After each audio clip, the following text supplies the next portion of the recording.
Hey everyone, this is Scott from Forgot to Grow Up. Welcome to our Game of Thrones Season 8 Episode 4 Thoughts video. I just finished watching Episode 4 Game of Thrones of this final season, and this episode, surprisingly, was one of the ones that caught me the most off guard. I didn't know what to expect going into this episode, but we go into this episode and they're preparing to march on King's Landing.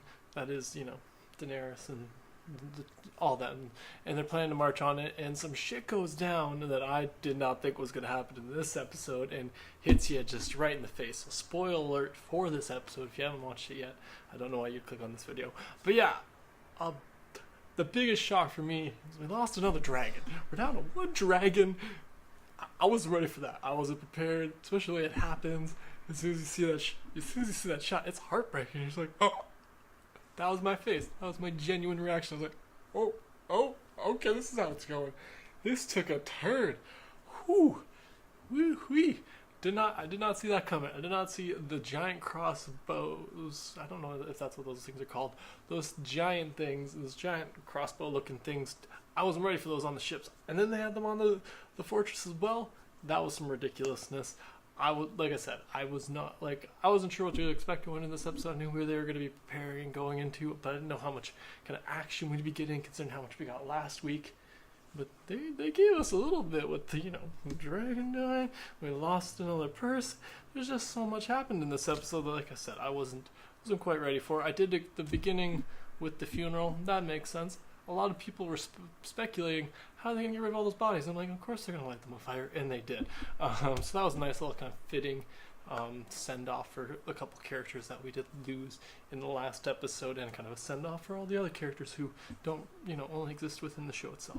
But yeah, that was interesting. Gendry also gets made a lord in this episode, which just seems kind of out of nowhere, but then you see what that leads to, which is him attempting to propose to Arya, and her being like, oh, you're so nice, but I'm not about that lady life. And I just thought it was so funny because I saw it coming.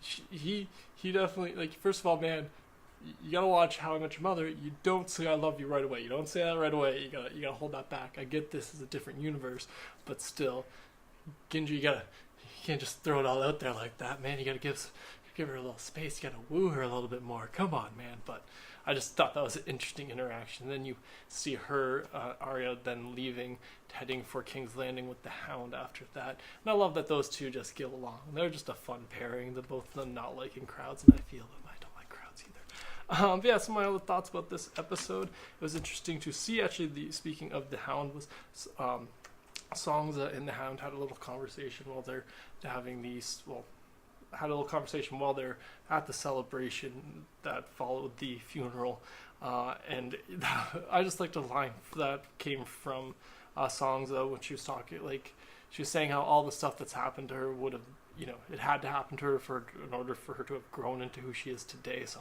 I really like that they kind of, bring that up, and you see that a little bit, that she even recognizes it in herself, that all the things she went through is the only thing that brought her to where she would be today. If not, like she says in this episode, she would have stayed a little bird all her life. And I thought that was an interesting little point they put into there.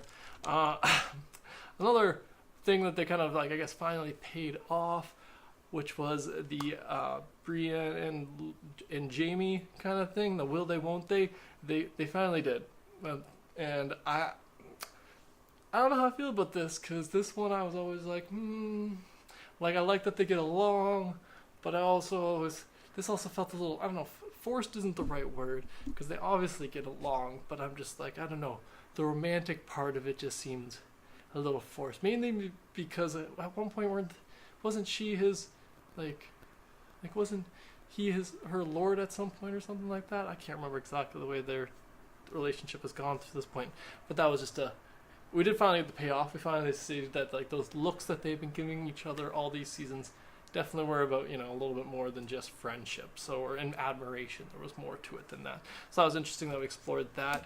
We also get Jon telling the two Stark ladies and swearing them to secrecy, and Sansa doesn't listen to that and decides to tell Tyrion, who Tyrion tells Varys, and now a bunch of people know, at least 8, I think, once somebody says, and so that's interesting to see how that's going to play out. It will kind of starts to play out in this episode a little bit with Varys deciding to, potentially go commit treason against Daenerys in order to to have Jon as king instead.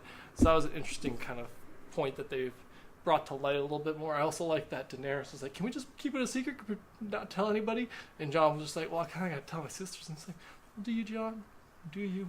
Like, I mean, you've already done the worst part of it. So that was an interesting thing. What else did we have? That's pretty much all my thoughts for this episode of Game of Thrones. I'm sure let me know in the comments below what you thought about this episode. Thanks again for joining me today. Sure to subscribe to the channel if you haven't already. Have a good one.